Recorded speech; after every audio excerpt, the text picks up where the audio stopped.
ಮತಗಳ್ಳತನದ ಬಗ್ಗೆ ಕೇಳಿದ್ರೆ ಚುನಾವಣಾ ಆಯೋಗ ಬಿಜೆಪಿ ವಕ್ತಾರನ ಹಾಗೆ ಯಾಕೆ ಮಾತಾಡುತ್ತೆ?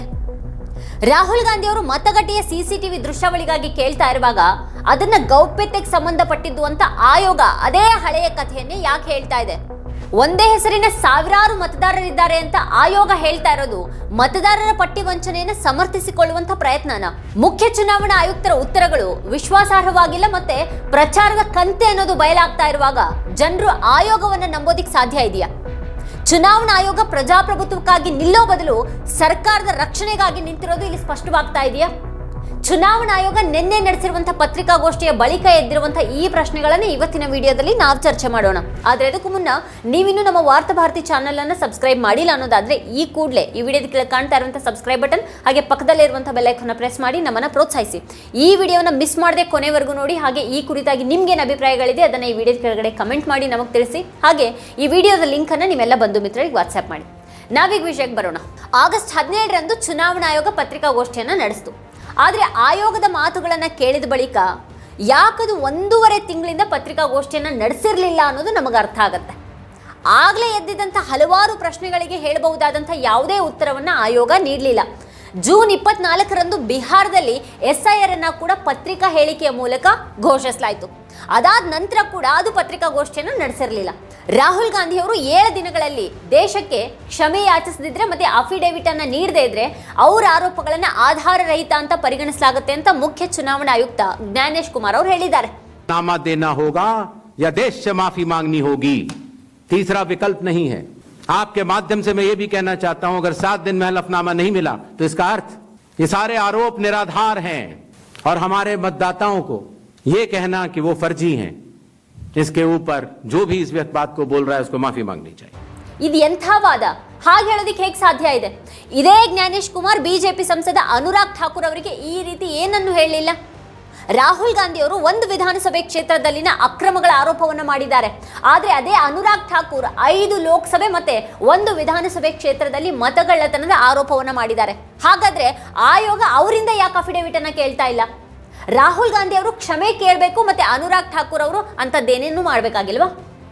ರಾಹುಲ್ ಗಾಂಧಿ ಅವರ ಯಾವುದೇ ಆರೋಪಗಳಿಗೆ ಚುನಾವಣಾ ಆಯೋಗ ಯಾವುದೇ ಒಂದು ನಿರ್ದಿಷ್ಟ ಉತ್ತರವನ್ನ ನೀಡಲಿಲ್ಲ, ಅಥವಾ ರಾಹುಲ್ ಗಾಂಧಿ ಅವರು ತಪ್ಪು ಮಾಡಿದ್ದಾರೆ ಅಂತ ತೋರುವಂತ ಯಾವುದೇ ಉತ್ತರವನ್ನು ಕೂಡ ಆಯೋಗ ನೀಡಲಿಲ್ಲ.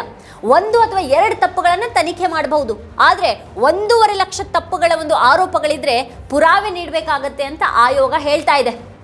ಯಾವುದಾದ್ರೂ ವಿಷಯದ ಬಗ್ಗೆ ದೂರು ನೀಡಿದ್ರೆ ಚುನಾವಣಾ ಆಯೋಗ ಮೊದಲು ತನಿಖೆಗೆ ಮುಂದಾಗತ್ತಾ ಅಥವಾ ಯಾರು ದೂರು ನೀಡ್ತಾ ಇದ್ದಾರೆ ಅನ್ನೋದನ್ನ ನೋಡುತ್ತಾ ಅನ್ನೋದೇ ಈಗಿರುವಂಥ ಪ್ರಶ್ನೆ. ಸಾಂವಿಧಾನಿಕ ಸಂಸ್ಥೆಯ ಮೇಲೆ ಇಂಥ ಕಳಂಕ ಬರುವಂತಾಗಿರೋದು ನಾಚಿಕೆಗೇಡು. ವಿಶ್ಲೇಷಣೆ ಸರಿಯಾಗಿಲ್ಲ ಅಂತ ಮುಖ್ಯ ಚುನಾವಣಾ ಆಯುಕ್ತರು ಹೇಳ್ತಾ ಇದ್ದಾರೆ. ಚುನಾವಣಾ ಆಯೋಗ ಅಫಿಡೇವಿಟ್ ಇಲ್ಲದೇನೆ ಅಂಥ ಗಂಭೀರ ವಿಷಯಗಳ ಬಗ್ಗೆ ಕೆಲಸ ಮಾಡಬಾರ್ದು, ಇದು ಸಂವಿಧಾನ ಮತ್ತೆ ಕಾನೂನು ಎರಡಕ್ಕೂ ಕೂಡ ವಿರುದ್ಧವಾಗಿರುತ್ತೆ ಅಂತೆಲ್ಲ ಅವರು ದೊಡ್ಡ ದೊಡ್ಡ ಮಾತುಗಳನ್ನು ಹೇಳಿದ್ದಾರೆ. ಒಂದೇ ಒಂದು ಮತ ಕೂಡ ನಕಲಿ ಆಗಿರಬಾರ್ದು ಅನ್ನೋದಾದ್ರೆ 1.5 ಲಕ್ಷ ಮತದಾರರನ್ನ ಯಾಕೆ ತನಿಖೆ ಮಾಡೋದಕ್ಕೆ ಸಾಧ್ಯ ಇಲ್ಲ? ಮನೆಗೆ ಹೋಗಿ ತನಿಖೆ ನಡೆಸೋದಕ್ಕೆ ಯಾಕೆ ಸಾಧ್ಯ ಇಲ್ಲ? ಆಯೋಗ 1 ತಿಂಗಳಲ್ಲಿ ಬಿಹಾರದಲ್ಲಿ ಸುಮಾರು 8 ಕೋಟಿ ಮತದಾರರ ಮನೆಗಳಿಗೆ ಭೇಟಿಯನ್ನು ನೀಡಿರೋದಾಗಿ ಹೇಳ್ಕೊಂಡಿದೆ. ಹಾಗಿರುವಾಗ 1.5 ಲಕ್ಷ ಮತದಾರರ ಮನೆಗಳಿಗೆ ಹೋಗಿ ತನಿಖೆಯನ್ನು ನಡೆಸೋದಕ್ಕೆ ಯಾಕೆ ಸಾಧ್ಯ ಇಲ್ಲ ಇವರಿಗೆ? ದಾಖಲೆಗಳು ಚುನಾವಣಾ ಆಯೋಗದ್ದೇ ಆಗಿದ್ರೂ ಕೂಡ ವಿಶ್ಲೇಷಣೆ ಸರಿಯಾಗಿಲ್ಲ ಅಂತ ಮುಖ್ಯ ಚುನಾವಣಾ ಆಯುಕ್ತರು ಹೇಗೆ ಹೇಳ್ತಾರೆ? ಅವರು ಎಲ್ಲಾ ವಿಶ್ಲೇಷಣೆಗಳನ್ನ ತಿರಸ್ಕರಿಸ್ತಾ ಇದ್ದಾರಾ? ಮುಖ್ಯ ಚುನಾವಣಾ ಆಯುಕ್ತರು ಮಹಿಳೆಯ ಉದಾಹರಣೆಯನ್ನ ನೀಡಿದ್ರು. ಇಲ್ಲಿ ಒಂದೇ ವ್ಯಕ್ತಿ 2 ಬಾರಿ ಮತ ಚಲಾಯಿಸಿರುವಂತಹ ಆರೋಪ ಆಧಾರ ರಹಿತ ಅಂತ ಹೇಳಿದ್ರು. ಆಯೋಗದ ಕೆಲವು ಉತ್ತರಗಳು ರಕ್ಷಣಾತ್ಮಕವಾಗಿವೆ ಅನ್ನುವಂತೆ ಕಾಣಿಸುತ್ತೆ. ಸುಪ್ರೀಂ ಕೋರ್ಟ್ ಆದೇಶ ಗೌಪ್ಯತೆಯ ಹೆಸರಿನಲ್ಲಿ CCTV ದೃಶ್ಯಾವಳಿಗಳನ್ನು ನೀಡದೇ ಇರೋದ್ರ ಬಗ್ಗೆ ಆಯೋಗ ಹೇಳ್ತು. ಆದರೆ ಕಳ್ಳತನ ಆರೋಪ ಕೇಳಿ ಬಂದಾಗ CCTV ಫುಟೇಜ್ ಅನ್ನ ನೀಡೋದಿಲ್ಲ ಅನ್ನೋದಾದ್ರೆ CCTVಯ ಪ್ರಯೋಜನ ಆದ್ರೂ ಏನು ಇಲ್ಲಿ? ಚುನಾವಣಾ ಆಯೋಗ ಯಾರದೇ ತಾಯಿ, ಸೊಸೆ, ಸಹೋದರಿ ಅಥವಾ ಇತರರ CCTV ವಿಡಿಯೋಗಳನ್ನು ಹಂಚ್ಕೊಳ್ಬೇಕಾ ಅಂತ ಕೇಳಿ ತಮಾಷೆಗೀಡಾಗಿದೆ. ಚುನಾವಣಾ ಆಯೋಗ ಬೂತ್ನಲ್ಲಿ ಚುನಾವಣೆ ನಡೆಸ್ತಾ ಇದೆಯಾ ಅಥವಾ ಬಾತ್ರೂಮ್ನಲ್ಲಿ ಚುನಾವಣೆಯನ್ನು ನಡೆಸ್ತಾ ಇದೆಯಾ ಅಂತ ಈಗ ಸೋಷಿಯಲ್ ಮೀಡಿಯಾದಲ್ಲಿ ಜನ ವ್ಯಂಗ್ಯಾಡ್ತಾ ಇದ್ದಾರೆ. ರಾಹುಲ್ ಗಾಂಧಿ ಅವರು ಮಹದೇವಪುರ ವಿಧಾನಸಭೆಯ ಬಗ್ಗೆ ಎತ್ತಿದಂಥ ಒಂದೇ ಒಂದು ಪ್ರಶ್ನೆಗೂ ಕೂಡ ಆಯೋಗ ಉತ್ತರ ನೀಡಲಿಲ್ಲ. ಸತ್ತಿದ್ದಾರೆ ಅಂತ ಆಯೋಗ ಘೋಷಿಸಿದಂತಹ ಜನರೊಂದಿಗೇನೆ ರಾಹುಲ್ ಗಾಂಧಿ ಅವರು ಚಹಾ ಕುಡಿದಾಗಲೂ ಕೂಡ ಈ ಆಯೋಗಕ್ಕೆ ನಾಚಿಕೆ ಆಗಲಿಲ್ಲ.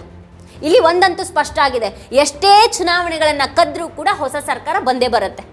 ಆಗ ಏನಾದರೂ ವಿಚಾರಣೆ ನಡೆದ್ರೆ ಆಯೋಗದಲ್ಲಿ ಇಂಥ ಆಯುಕ್ತರ ಕೆಳಗೆ ಕೆಲಸ ಮಾಡುವಂಥ ಲಕ್ಷಾಂತರ ಉದ್ಯೋಗಿಗಳು ಸಿಕ್ಕು ಬೀಳ್ತಾರೆ. ಆಯೋಗದ ದೃಷ್ಟಿಯಲ್ಲಿ ಎಲ್ಲರೂ ಸಮಾನರು ಅಂತ ಎಲ್ರಿಗೂ ಗೊತ್ತಿದೆ. ಆದರೆ ಆ ಮೂಲ ತತ್ವ ಇಲ್ಲಿ ಕಾಣಿಸ್ತಾ ಇಲ್ಲ. ಅದಕ್ಕಾಗಿನೇ ಈಗ ಜನರು ಪ್ರಶ್ನೆ ಮಾಡೋದಕ್ಕೆ ನಿಂತಿದ್ದಾರೆ.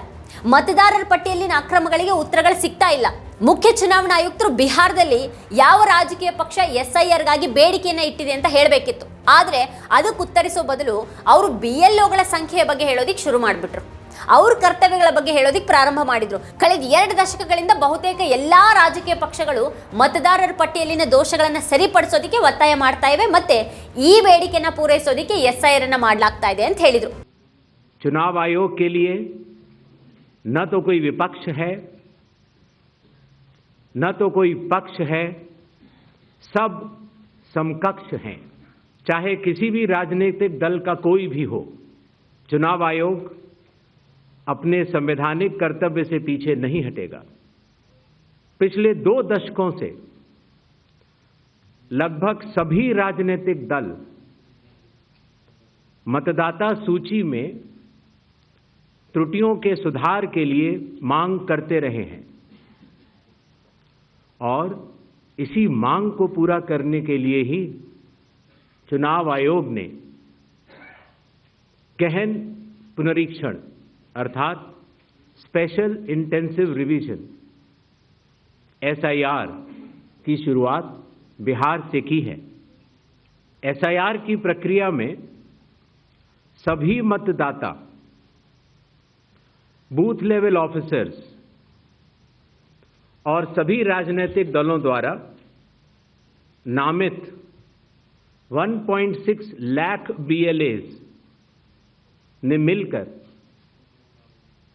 एक प्रारूप सूची तैयार की है. ಮತದಾರರ ಪಟ್ಟಿಯಲ್ಲಿ ಹೆಸರುಗಳನ್ನು ಅಳಿಸಿ ಬೇರೆ ಹೆಸರುಗಳನ್ನು ಸೇರಿಸೋದ್ರ ಜೊತೆಗೆ ಅನೇಕ ಅಕ್ರಮಗಳು ಕೂಡ ಬೆಳಕಿಗೆ ಬಂದಿವೆ. ಅವುಗಳನ್ನು ಬಹಿರಂಗಪಡಿಸೋದು ರಾಜಕೀಯ ಪಕ್ಷಗಳ ಏಜೆಂಟರ ಜವಾಬ್ದಾರಿನಾ?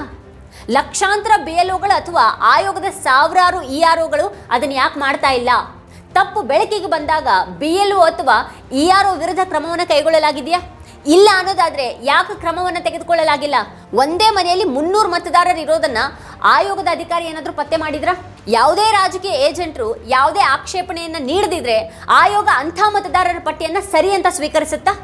ಎಲ್ಲಾ ಮತದಾರರು, ಎಲ್ಲಾ ರಾಜಕೀಯ ಪಕ್ಷಗಳು ಮತ್ತೆ ಎಲ್ಲಾ ಬೂತ್ ಮಟ್ಟದ ಅಧಿಕಾರಿಗಳು ಒಟ್ಟಾಗಿ ಪಾರದರ್ಶಕ ರೀತಿಯಲ್ಲಿ ಕೆಲಸ ಮಾಡ್ತಾ ಇದ್ದಾರೆ. ಆದರೆ ವಾಸ್ತವವನ್ನು ನಿರ್ಲಕ್ಷಿಸಿ ಗೊಂದಲವನ್ನು ಹರಡೋದಕ್ಕೆ ಪ್ರಯತ್ನಿಸಲಾಗ್ತಾ ಇದೆ ಅಂತ ಮುಖ್ಯ ಚುನಾವಣಾ ಆಯುಕ್ತರು ಹೇಳ್ತಾ ಇದ್ದಾರೆ. ಮತದಾರರ ಪಟ್ಟಿಯಲ್ಲಿನ ದೋಷಗಳ ಬಗ್ಗೆ ನಿಗದಿತ ಸಮಯದೊಳಗೆ ಹೇಳದೇ ಇದ್ರೆ, ಮತದಾನಕ್ಕೆ 45 ದಿನಗಳ ಮೊದಲು ಸುಪ್ರೀಂ ಕೋರ್ಟ್ ಅನ್ನು ಸಂಪರ್ಕಿಸದೇ ಇದ್ರೆ ಮತ ಕಳ್ಳತನದಂತಹ ತಪ್ಪು ಪದ ಬಳಸೋದು ಸಂವಿಧಾನಕ್ಕೆ ಅವಮಾನ ಅನ್ನುವಂಥ ಒಂದೇ ಉತ್ತರವನ್ನು ಆಯೋಗ ಕೊಡ್ತಾ ಇದೆ. कानून के अनुसार अगर समय रहते मतदाता सूचियों में त्रुटियां साझा न की जाएं, मतदाता द्वारा अपना प्रत्याशी चुनने के 45 डेज के भीतर माननीय उच्च न्यायालय में चुनाव याचिका दायर न की जाए और फिर वोट चोरी जैसे गलत शब्दों का इस्तेमाल करके जनता को गुमराह करने का असफल प्रयास किया जाए तो यह भारत के संविधान का अपमान नहीं तो और क्या है? ಮತದಾರರ ಪಟ್ಟಿಯಲ್ಲಿನ ದೋಷಗಳನ್ನು ಪತ್ತೆ ಹಚ್ಚುವಲ್ಲಿ ಚುನಾವಣಾ ಆಯೋಗದ ಪಾತ್ರ ಏನು ಅಂತ ಅದು ಹೇಳೋದಿಲ್ಲ. ಹೆಸರನ್ನ ಅಳಿಸಬೇಕಾದ್ರೆ ಆಯೋಗ ಪೌರತ್ವದ ಹೆಸರಿನಲ್ಲಿ ದಾಖಲೆಗಳನ್ನು ಕೇಳುತ್ತೆ, ಮತ್ತೆ ದೋಷ ಕಂಡು ಬಂದ್ರೆ ತಿಳಿಸೋದು ರಾಜಕೀಯ ಏಜೆಂಟ್ನ ಕೆಲಸ ಅಂತ ಅದು ಹೇಳುತ್ತೆ. ಸಂವಿಧಾನದ ಪ್ರಕಾರ ಈ ಸಂಪೂರ್ಣ ಜವಾಬ್ದಾರಿ ಚುನಾವಣಾ ಆಯೋಗದ ಮೇಲಿದೆ. ಈಗ ಆಯೋಗ ಹೇಳೋ ಪ್ರಕಾರ ಚುನಾವಣೆ ಮುಗಿದು 45 ದಿನಗಳು ಕಳೆದ ಬಳಿಕ ಯಾವುದೇ ಪಕ್ಷ ಆಧಾರರಹಿತ ಆರೋಪಗಳನ್ನು ಮಾಡುವಂಥ ಉದ್ದೇಶ ಏನು? ಎಲ್ಲ ಮತದಾರರು ಮತ್ತೆ ದೇಶದ ಜನರು ಇದನ್ನು ಸಂಪೂರ್ಣವಾಗಿ ಅರ್ಥ ಮಾಡ್ಕೊಂಡಿದ್ದಾರೆ ಅಂತ ಕೂಡ ಮುಖ್ಯ ಚುನಾವಣಾ ಆಯುಕ್ತರು ಹೇಳಿದ್ದಾರೆ. ಅಂದ್ರೆ ಇದರರ್ಥ ಒಂದು ಪಕ್ಷ ಕಾರ್ಯಕರ್ತರನ್ನ ಹೊಂದಿಲ್ಲದಿದ್ರೆ, ಅವರು ದುರ್ಬಲವಾಗಿದ್ರೆ ಅದರ ಲಾಭವನ್ನ ಇತರ ಪಕ್ಷ ಪಡಿಬಹುದು ಅಂತ ಆಯ್ತು. ಇಲ್ಲಿ ಬಲಿಷ್ಠ ಪಕ್ಷ ಮತದಾರರ ಪಟ್ಟಿಯಲ್ಲಿನ ತಪ್ಪುಗಳನ್ನು ಮರೆ ಮಾಡುತ್ತೆ, ಮತ್ತೆ ಆಯೋಗ ಇಲ್ಲಿ ಏನನ್ನೂ ಮಾಡೋದಿಲ್ಲ. ಆಯೋಗ ಕೇವಲ 800 ಜನರಿರುವಂಥ ಒಂದು ಸಣ್ಣ ಗುಂಪು ಅಂತ ಹೇಳುವಾಗ ಯಾರ ನಂಬಿಕೆಯ ಮೇಲೆ SIR ಅನ್ನು ಅಷ್ಟು ಕಡಿಮೆ ಸಮಯದಲ್ಲಿ ಪೂರ್ಣಗೊಳಿಸೋದಕ್ಕೆ ನಿರ್ಧಾರ ಮಾಡಲಾಯಿತು? ಇಷ್ಟು ಕಡಿಮೆ ಸಮಯದಲ್ಲಿ ಮತ್ತೆ ಆತುರದಲ್ಲಿ SIR ಮಾಡಬಾರ್ದಿತ್ತಲ್ವ? ಹಾಗಾದ್ರೆ ರಾಜಕೀಯ ಪಕ್ಷಗಳು ತಮ್ಮ ಏಜೆಂಟ್ರು ಮತ್ತೆ BLOಗಳ ಸಹಾಯದಿಂದ ಯಾವುದೇ ರಿಗ್ಗಿಂಗ್ ಮಾಡಿದ್ರೆ ಅದನ್ನ ತಾನು ಕಂಡು ಹಿಡಿಯೋದಕ್ಕೆ ಸಾಧ್ಯ ಇಲ್ಲ ಅನ್ನುವಂಥ ಒಂದು ಸುಳಿವನ್ನ ಈಗ ಆಯೋಗ ನೀಡ್ತಾ ಇದೆ. ಯಾಕಂದ್ರೆ ಅದು ಕೇವಲ 800 ಜನರನ್ನ ಮಾತ್ರನೇ ಹೊಂದಿದೆ. ಅತ್ಯಂತ ಅಸಮರ್ಥನೀಯ ಕಾರಣಗಳನ್ನ ಆಯೋಗ ಈಗ ಕೊಡ್ತಾ ಇದೆ. ಸ್ವತಂತ್ರ ಪತ್ರಕರ್ತ ಪರಂಜಿತ್ ಗುಹಾ ಠಾಕೂರ್ ಅವರು ಮಹಾರಾಷ್ಟ್ರದಲ್ಲಿನ ಮತದಾರರ ಹೆಚ್ಚಳಕ್ಕೆ ಸಂಬಂಧಪಟ್ಟ ಹಾಗೆ ಕೇಳಿದ್ರು. ಸಂಜೆ 5 ಗಂಟೆಯ ನಂತರ ಹೆಚ್ಚಿನ ಮತದಾನ ನಡೆದಿದ್ರ ಬಗ್ಗೆ ಆರೋಪಗಳಿರೋದಕ್ಕೆ ಬಿಜೆಪಿ ಮುಖ್ಯಮಂತ್ರಿ ದೇವೇಂದ್ರ ಫಡ್ನವೀಸ್ ಅವರು ಯಾಕೆ ಉತ್ತರ ನೀಡಿದ್ರು, ಮತ್ತೆ ಆಯೋಗ ಇಲ್ಲಿವರೆಗೆ ಯಾಕೆ ಮೌನವಾಗಿತ್ತು ಅಂತ ಅವ್ರು ಕೇಳಿದ್ರು. ಚುನಾವಣೆಗಳು ನಡೀತಾ ಇರುವಲ್ಲಿ 6 ತಿಂಗಳು ಅಥವಾ 1 ವರ್ಷ ಮುಂಚಿತವಾಗಿ SIR ಇರಬಾರ್ದು ಅಂತ ಚಂದ್ರಬಾಬು ನಾಯ್ಡು ಅವರು ಹೇಳಿದ್ದಕ್ಕೂ ಆಯೋಗ ಉತ್ತರವನ್ನ ನೀಡಲಿಲ್ಲ. ಅದು ಎಲ್ಲಾ ಜವಾಬ್ದಾರಿಯನ್ನ ಕೇವಲ ರಾಜಕೀಯ ಪಕ್ಷಗಳ ಏಜೆಂಟ್ಗಳ ಮೇಲೆ ಹಾಕೋದಿಕ್ಕೆ ಸಾಧ್ಯ ಇಲ್ಲ. ಜ್ಞಾನೇಶ್ ಕುಮಾರ್ 2003ರಲ್ಲಿ ಬಿಹಾರದಲ್ಲಿ ಮಾಡಿದಂಥ SIR ಬಗ್ಗೆ ಪ್ರಸ್ತಾಪ ಮಾಡಿದ್ರು. ಆದರೆ ಆಗಿನ SIR ಆದೇಶ ಮತ್ತೆ ಕಾರ್ಯವಿಧಾನಕ್ಕೆ ಸಂಬಂಧಪಟ್ಟ ಹಾಗೆ ವೆಬ್ಸೈಟ್ನಲ್ಲಿ ವಿವರ ಯಾಕೆ ಲಭ್ಯ ಇಲ್ಲ ಅನ್ನೋದಕ್ಕೆ ಉತ್ತರ ಸಿಗಲಿಲ್ಲ. ತಮ್ಮ ಪ್ರಶ್ನೆಗಳಿಗೆ ಉತ್ತರ ಸಿಗಲಿಲ್ಲ ಅಂತ ಠಾಕೂರ್ ಅವರು ಹೇಳಿದ್ರು. Sir few questions. इतना हड़बड़ी में आपको SIR करने का क्या जरूरत है जब बाहर चल रहे बिहार में बारिश के समय, और समय बहुत लोग कह रहे हैं बहुत कम है. आपको सुप्रीम कोर्ट ने आदेश किया 14 तारीख के दिन, आपको मशीन रीडेबल जो 65 लाख लोग का नाम नहीं है तो आपको देना पड़ेगा. इससे पहले आपने क्यों नहीं दिया? आखिरी सवाल है कि महाराष्ट्र में जो 40 लाख नया वोटर आए हैं और लोग कह रहे हैं कि पहला बार महाराष्ट्र के इतिहास में, भारतवर्ष के इतिहास में वोटर ज्यादा और 18 साल उम्र के लोग कम, और 5 बजे के बाद बहुत लोग वोट दिया. तो ये सारे जवाब मुख्यमंत्री देवेंद्र फडणवीस दे रहे, राजनीतिक दल का नेता दे रहे, चुनाव आयोग अभी तक खामोश थे. क्यों? SIR में हड़बड़ी क्यों? ये भी एक भ्रम फैलाया जाता है. आप लोग मुझे बताएं कि चुनाव से पहले मतदाता सूची शुद्ध करनी चाहिए या चुनाव के बाद? चुनाव से पहले. और ये बात चुनाव आयोग नहीं कह रहा है, ये बात लोक प्रतिनिधित्व कानून कह रहा है कि हर चुनाव से पहले आपको मतदाता सूची शुद्ध करनी होगी. ये चुनाव आयोग का कानूनी दायित्व है. ಯಂತ್ರದ ಮೂಲಕ ಓದಬಹುದಾದಂಥ ಪಟ್ಟಿಯನ್ನ ಯಾಕೆ ನೀಡಲಾಗಿಲ್ಲ ಅನ್ನುವಂಥ ಒಂದು ಪ್ರಶ್ನೆ ಬಂದಾಗ ಮುಖ್ಯ ಚುನಾವಣಾ ಆಯುಕ್ತರು ಗೌಪ್ಯತೆಯ ಬಗ್ಗೆ ಮಾತನಾಡೋದಕ್ಕೆ ಶುರು ಮಾಡಿದ್ರು. ಆದರೆ ಸುಪ್ರೀಂ ಕೋರ್ಟ್ ಅದನ್ನು ತಿರಸ್ಕರಿಸಿದೆ. ಹೆಸರುಗಳನ್ನು ಅಳಿಸಿದ 65 ಲಕ್ಷ ಜನರ ಪಟ್ಟಿಯನ್ನ ಪ್ರಕಟಿಸೋದಕ್ಕೆ ಸೂಚನೆಗಳನ್ನ ನೀಡಲಾಗಿದೆ. ಈ ವರ್ಷದ ಆರಂಭದಲ್ಲಿ ಸಂಕ್ಷಿಪ್ತ ಪರಿಷ್ಕರಣೆ ಮಾಡಿರುವಾಗ ಅದರ ನಂತರ ಕಳೆದ 6-7 ತಿಂಗಳುಗಳಲ್ಲಿ ಸುಮಾರು 22 ಲಕ್ಷ ಜನರು ಸತ್ತಿರೋದಕ್ಕೆ ಹೇಗೆ ಸಾಧ್ಯ ಅನ್ನುವಂಥ ಒಂದು ಪ್ರಶ್ನೆಯನ್ನ ಕೇಳಲಾಯಿತು. ಅದು ನಿಜಾನೇ ಆಗಿದ್ರೆ ಸಂಕ್ಷಿಪ್ತ ಪರಿಷ್ಕರಣೆ ಮಾಡಿದಾಗ್ಲೇನೆ ಇದೆಲ್ಲ ಗೊತ್ತಾಗಿರ್ಬೇಕಾಗಿತ್ತಲ್ವ ಅನ್ನೋಂಥ ಒಂದು ಅನುಮಾನ ಕೂಡ ಸಹಜ ಆಗಿತ್ತು. ಹಾಗೆ ಮತ್ತೊಂದು ಪ್ರಶ್ನೆ ಏನು ಅಂತ ಅಂದರೆ 2024ಕ್ಕೆ 1 ವರ್ಷದ ಮೊದಲು ನಡೆದಂಥ ಚುನಾವಣೆಯಲ್ಲಿ ಈಗ ಅಳಿಸಲಾಗಿರುವಂಥ 65 ಲಕ್ಷ ಮತದಾರರು ಅಂದರೆ ನಕಲಿ ಮತದಾರರು ಮತವನ್ನು ಚಲಾಯಿಸಿದ್ರು ಅಂತ ಆಯ್ತಲ್ವಾ. ಮತ್ತು 2024ರ ಚುನಾವಣೆಯು ಈ ನಕಲಿ ಮತದಾರರೊಂದಿಗೇನೆ ನಡೀತಾ? ಮೂರನೇ ಪ್ರಶ್ನೆ ಏನು ಅಂತಂದರೆ ಈಗ SIR ಸೋಗಿನಲ್ಲಿ NRC ನಡೀತಾ ಇದೆಯಾ ಅನ್ನೋದು. ಈ ಪ್ರಶ್ನೆಯನ್ನು ನಿರಂತರವಾಗಿ ಕೇಳಲಾಗ್ತಾ ಇದೆ. ಒಂದು ಧರ್ಮದ ಜನರ ಮತಗಳನ್ನು ಕಡಿತಗೊಳಿಸಲಾಗ್ತಾ ಇದೆ ಅನ್ನೋಂಥ ಒಂದು ಅನುಮಾನ ಯಾಕೆ ಎದ್ದಿದೆ ಅನ್ನೋದು ಇಲ್ಲಿ ಮುಖ್ಯ ಆಗತ್ತೆ. ಒಂದು ಪಕ್ಷಕ್ಕೆ ಲಾಭ ಆಗೋದಕ್ಕೆ ಕ್ರಮವನ್ನು ಕೈಗೊಳ್ಳಲಾಗ್ತಾ ಇದೆ. ಆದ್ದರಿಂದ ಈ ರೀತಿಯ ಪ್ರಶ್ನೆಗಳನ್ನು ನಿರಂತರವಾಗಿ ಕೇಳಲಾಗ್ತಾ ಇದೆ. ಕರಡು ಪಟ್ಟಿಯಲ್ಲಿ 22 ಲಕ್ಷ ಸತ್ತ ಜನರನ್ನ ಉಲ್ಲೇಖ ಮಾಡಲಾಗಿದೆ. ಆದರೆ ಸತ್ತ ಜನರ ಪಟ್ಟಿಯಲ್ಲಿ ಜೀವಂತ ಜನರು ಹೇಗೆ ಬಂದರು ಅನ್ನೋದಕ್ಕೆ ಉತ್ತರ ಇಲ್ಲ.